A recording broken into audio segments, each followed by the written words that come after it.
สวัสดีครับเมื่อนี้พอกันเสน่ห์สตึกนะครับเมื่อนี้ก็เป็นอีกมื้อนึงนะครับที่แอดมินนะครับเดินทางมาอำเภอสตึกจังหวัดบุรีรัมย์บอกไว้ก่อนนะครับยามมื้อแลงจังสี่ผู้คนกะหลายคือเก่านะครับอันนี้เป็นถนนหน้าตลาดสดยามมื้อแลงนะครับเดี๋ยวเฮาไปเพิ่งบรรยากาศนะครับในตลาดโอ้โหบอกไว้ก่อนนะครับพี่น้อง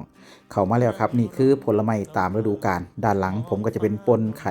ายแจวนะครับขายพริก นะครับเดี๋ยวผมพาชมบรรยากาศไปน้ำกันนะครับบอกไว้ก่อนนะครับกับเขาเนี่ยพี่สามารถเลือกสรรได้เลยว่าพี่สกิดอีหยังนะครับบ่สิเป็นลูกชิ้นบ่สิเป็นปลาแดกบ่สิเป็นอาหารเกี่ยวกับผักสดผักปลอดสารพิษนะครับผมแล้วก็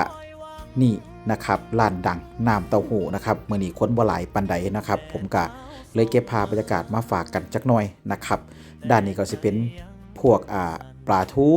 นะครับพ่อค้าแม่ขายเพิ่นก็ดีใจแล้วนะครับพ่อแม่พี่น้องเนาะขายดีนี่ขายจนเปลี่ยนนะครับบ่มีหยังสิขายดีคักครับได้ยินข่าวว่าถามแม่ค้าเบิ่งว่ามื้อนี้ขายดีบ่โอ้มื้อนี้ขายดีแฮงเพิ่นว่า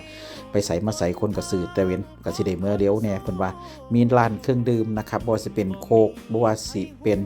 ร้านลูกชิ้นร้านไข่นะครับร้านผักสดสารพัดสิเว้าบ่ถึงครับร้านลูกชิ้นร้านผักสดๆนี่ครับก็คืออำเภอสึกบ้านเฮานี่ล่ะ ผมอยากบอกทุกคนว่าผู้ใดมาแล้วต้องอยากมาอีกแน่นอนนะครับบ้านเฮามันก็คือบ้านเฮาละครับมันอาจจะบ่คือบ้านอื่นเพิ่นแต่ว่าสิ่งที่มีบ่คือคนอื่นเพิ่นก็คือความสมัครสมานสามัคคีของชุมชนชาวอำเภอสตึกไปมองใดก็เห็นแต่รอยยิ้ม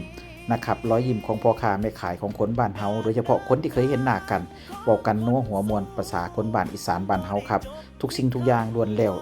เป็นการเกิดจากเขาเอิ้นว่าความสมัครสมานสามัคคีความบ่ได้แกล้งแย่งชิงดี